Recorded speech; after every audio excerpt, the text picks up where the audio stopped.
तादाद उसमें शरीक होकर मुस्तफीद होती थी। जब वो अपनी इन महाफिल में हजरत जिब्राईल अलैहिस्सलाम, हजरत मीकाईल अलैहिस्सलाम, हजरत इजराइल अलैहिस्सलाम और हजरत इसराफील अलैहिस्सलाम जैसे मुकर्रब फरिश्तों को देखता तो उसमें बरतरी की एक कैफियत पैदा हो जाती। शायद उसका नाम तकब्बर हो। बहरहाल नाज़रीन, जमीन पर जाने से पहले शैतान ने अल्लाह से 4 चीजों की इजाजत तलब की। नंबर 1, ता क़यामत मौत से मोहलत।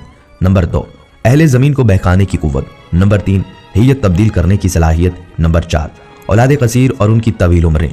अल्लाह ताला ने फरमाया, जा तुझे इजाजत है, लेकिन मेरे नेक बंदे तेरे फरेब में नहीं आएंगे, और जिसने तेरा साथ दिया मैं तुझसे और उनसे जहन्नम को भर दूंगा। नाज़रीन, जब शैतान मरदूद को अल्लाह ताला ने जन्नत से निकाल दिया तो उसने अल्लाह ताला से क़यामत तक के लिए मोहलत मांगी कि क़यामत से पहले तक मुझे मौत ना आए, लेकिन अल्लाह पाक ने उसे मुकर्ररा वक्त तक यानी एक खास वक्त तक मोहलत दी, जिसे कुरान मजीद में यूं बयान किया गया है।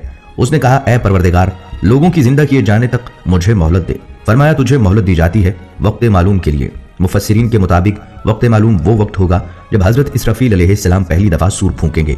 नाज़रीन, इस्लामी कुतुब में आता है कि क़यामत की निशानियां जब पूरी होंगी तो मोमिनीन की बगलों के नीचे से एक खुशबूदार हवा गुजरेगी, जिससे ईमान वाले वफात पा जाएंगे, और फिर उसके बाद 40 साल का जमाना गुजरेगा कि जिसमें कोई बच्चा पैदा ना होगा, यानी हर इंसान की उम्र कम से कम 40 साल होगी। चूंकि सब मुसलमान मर चुके होंगे, इसलिए जमीन पर कुफार और मुशरिक रह जाएंगे। इस्लाम की मारूफ किताब तफसीर दर मंशूर में सफ़ा नंबर 70 पर लिखा है कि जब मोमिनीन की वफात को 40 साल गुजर चुके होंगे तो फिर हजरत इसराफील अलैहिस्सलाम पहली दफा सूर फूंकेंगे, जिसे नफ़क़ा ऊला भी कहते हैं।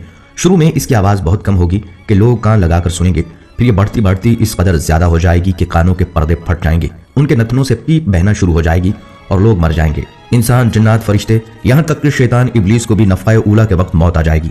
उसके ठीक 40 साल बाद हजरत इसराफील अलैहिस्सलाम दूसरा सूर फूंकेंगे तो तमाम मुर्दे जिंदा हो जाएंगे और क़यामत कायम होगी और मीज़ान लगेगा, यानी नफ़क़ा ऊला के वक्त इब्लीस को मौत आएगी। नफ़क़ा ऊला और नफ़क़ा सानिया के माबैन 40 साल का